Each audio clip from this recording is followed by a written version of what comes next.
Culpa capítulo 4, Amarillo, Texas, Estados Unidos. Grover Carlson trabaja como recolector de combustible en la planta experimental de bioconversión del pueblo. El combustible que recolecta es excremento. Voy caminando tras el ex jefe de personal de la Casa Blanca, mientras él empuja su carreta a través de una pradera cubierta de bostas de vaca. Pues claro que nos llegó una copia del informe Night One, como se llame. ¿Acaso cree que éramos como la CIA? Lo leímos 3 meses antes de que los israelíes hiciesen su declaración pública. Antes de que el Pentágono dijera algo, mi trabajo era darle personalmente la información al presidente, y él a su vez dedicó toda una reunión a discutir el mensaje. ¿Y cuál era? Dejar todo lo demás, concentrar los esfuerzos, típica basura alarmista. Recibíamos docenas de esos reportes cada semana. Todas las administraciones los recibían, cada uno afirmando que su espanto de turno era la mayor amenaza para la raza humana. Vamos, puede imaginarse qué habría pasado con los Estados Unidos si el gobierno federal hubiese entrado en alerta cada vez que algún loco paranoico gritaba el lobo o el calentamiento global o los muertos vivientes. Por favor, lo que hicimos, lo que todos los presidentes desde Washington habían hecho, fue dar una respuesta apropiada y mesurada, según un estimado realista de la amenaza. Y esos fueron los equipos Alfa. Entre otras cosas. Debido a la baja prioridad que el Consejo de Seguridad Nacional le asignó a todo el asunto, considero que le entregamos una buena parte de nuestros recursos. Editamos un video educacional para los oficiales estatales y locales sobre qué hacer en caso de una infección. El Departamento de Salud y Servicios Humanos subió una página a su sitio web, indicando a los ciudadanos cómo tratar con sus familiares infectados. Y bueno, ¿qué cree que hicimos al ayudar a que el Phalanx fuese aprobado por la FDA? Pero el Phalanx no servía. Sí. ¿Y sabe cuánto tiempo nos habría tomado crear un medicamento que funcionara? Mire todo el tiempo y dinero que habíamos gastado en la investigación del cáncer o el SIDA. ¿Acaso le gustaría ser el hombre encargado de decirle al público norteamericano que se están recortando fondos en esas investigaciones para analizar otra enfermedad que la mayoría ni siquiera conoce?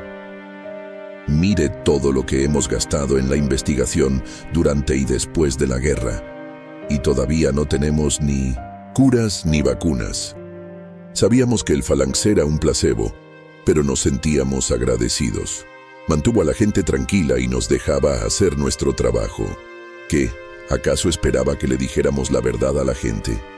¿Que todo aquello no era una nueva cepa de rabia, sino un misterioso supervirus que reanimaba a los muertos?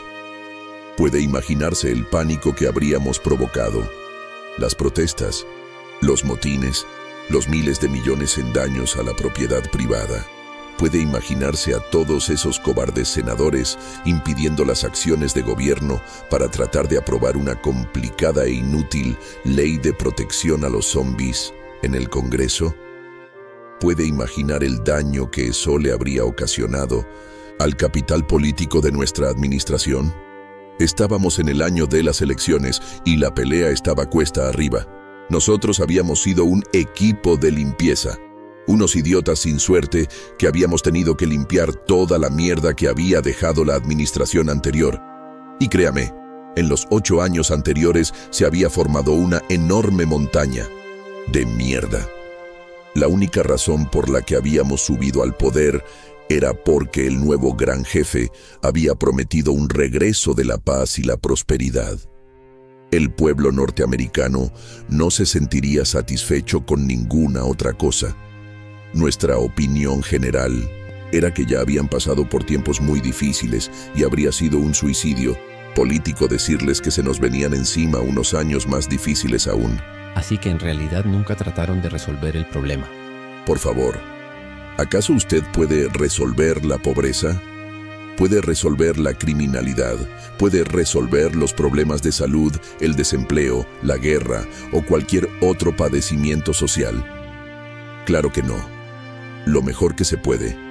Esperar es hacerlos lo más manejables que sea posible para que la gente continúe con su vida. Eso no es cinismo, es madurez. No se puede detener la lluvia.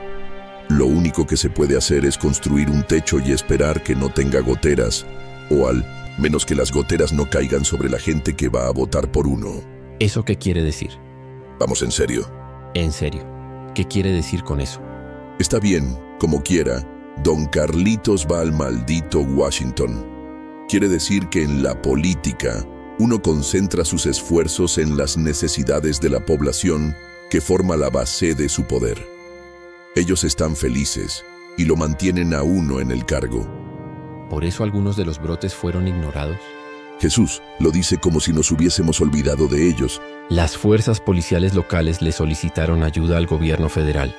¿Cuándo los policías no han pedido más gente, mejor equipo, más horas de entrenamiento o más programas de extensión a la comunidad? Esos maricas son casi peores que los soldados, siempre quejándose porque no tienen lo que necesitan.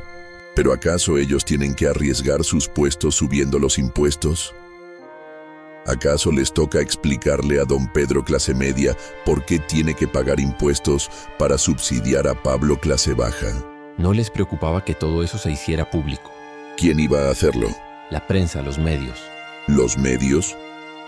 Habla de esas cadenas que le pertenecían a algunas de las corporaciones más grandes del mundo, corporaciones que se habrían hundido si el mercado de valores entraba en pánico.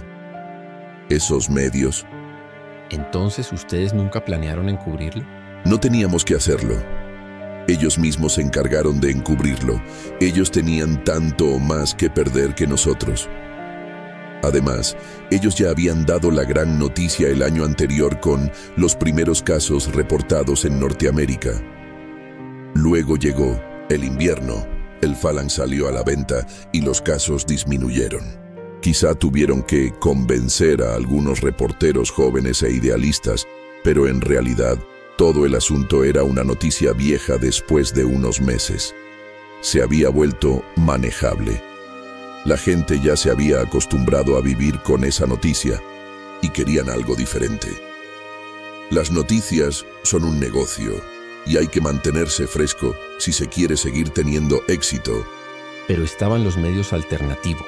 Sí, claro. ¿Y sabe quién escucha a esos? Niñitos sabelotodos intelectuales y presumidos. ¿Y sabe quién los escucha a ellos? Nadie. ¿A quién le iba a importar una minoría en la televisión y radio de acceso público que no sabían nada de lo que estaba de moda? Entre más gritaban esos sabiondos elitistas que los muertos vuelven a caminar, más norteamericanos de verdad dejaban de escucharlos. Entonces déjeme ver si entiendo su posición. La posición de nuestra administración. La posición de la administración, que fue darle al problema la atención que creyeron que se merecía. Sí.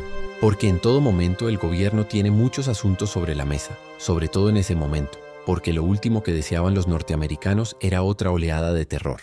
Ajá. Así que consideraron que la amenaza era lo suficientemente pequeña como para ser manejada por los equipos Alfa en ultramar y dándole un entrenamiento básico a los oficiales de este lado.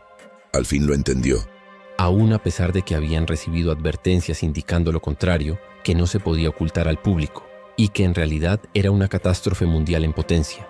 El señor Carlson hace una pausa, me dirige una mirada llena de odio, y luego arroja una pala llena de combustible a su carreta. Madure de una vez.